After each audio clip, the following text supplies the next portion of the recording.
5 মাসের বেশি সময় ধরে চলা যুদ্ধের পর এবার কি কূটনীতির পথে অগ্রগতির ইঙ্গিত মিলল?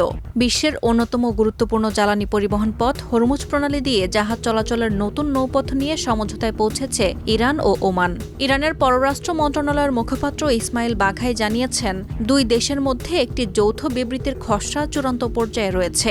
তৃতীয় কোনো পক্ষ বাধা না দিলে শিগগিরই আনুষ্ঠানিক ঘোষণা আসতে পারে।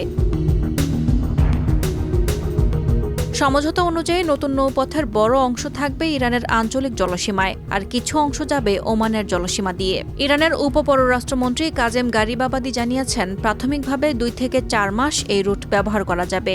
প্রয়োজন হলে পরে এর মেয়াদ বাড়ানো যেতে পারে।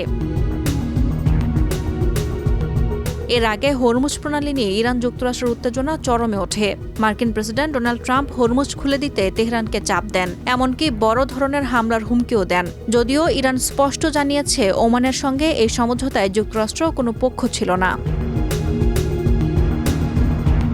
তবে সমঝোতা হলেও পরিস্থিতি পুরোপুরি স্বাভাবিক নয় বলে সতর্ক করেছে তেহরান।